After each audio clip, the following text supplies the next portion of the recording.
একটা ইস্যু, নানা নাটকীয়তা। ইন্ডিয়ান মিডিয়ার খবর, আইসিসির চাপে নাকি ম্যাচ বয়কটের সুর নরম করছে পাকিস্তান। পাল্টা জবাবে পিসিবির কটাক্ষ, ভারত তো গুজবের রাজা, সময়ই বলে দেবে পিসিবি নাকি আইসিসি কে ধরেছে কার পা। তৃতীয় খবর, পিসিবি ও আইসিসির সাথে আলোচনা করতে লাহোর বৈঠকে উপস্থিত বিসিবি সভাপতি আমিনুল ইসলাম বুলবুল।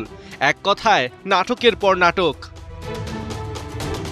তবে নাটকীয়তা যতই হোক, এটা পরিষ্কার যে আইসিসির ডেপুটি চেয়ারম্যান ইমরান খাজা আর পরিচালক মুবাশির উসমানী পিসিবির সাথে ব্যাক চ্যানেল আলোচনায় শতভাগ সফল হয়েছেন, যার জেরেই লাহোরে আইসিসির সাথে ফেস টু ফেস সভায় পাকিস্তান ক্রিকেট বোর্ড। কিন্তু প্রশ্ন যেটা, তা হলো আইসিসি আর পিসিবির মধ্যকার বৈঠকে বিসিবি সভাপতির কাজ কি? বাংলাদেশকে বাদ দিয়ে তো এরই মধ্যে বিশ্বকাপও শুরু হয়ে গেছে। মূলত বাংলাদেশের পাশে দাঁড়িয়ে ভারতের বিপক্ষে ম্যাচ বয়কটের সিদ্ধান্ত নেয় পিসিবির ওপর প্রতিনিয়ত চাপ বাড়ছে।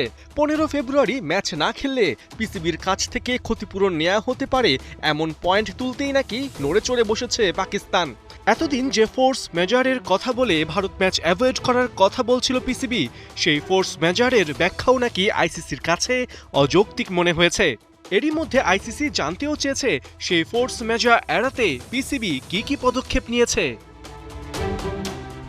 ধারণা করা হচ্ছে আইনি জটিলতা এড়াতে, শ্রীলঙ্কার সাথে সম্পর্ক ঠিক রাখতে এবং আইসিসির ভবিষ্যৎ নিষেধাজ্ঞায় না পড়তে নিজেদের অবস্থান পরিবর্তনের সুযোগ খুঁজছে পিসিবি, এবং অবশ্যই সেটা সম্মানজনক উপায়ে। জানা গেছে শেষ মুহূর্তে পিসিবি থেকে এমন স্টেটমেন্টও আসতে পারে যে লাহোরের বৈঠকে বিসিবি সভাপতি আমিনুল ইসলাম বুলবুলের অনুরোধেই তারা ম্যাচ খেলতে রাজি হয়েছে।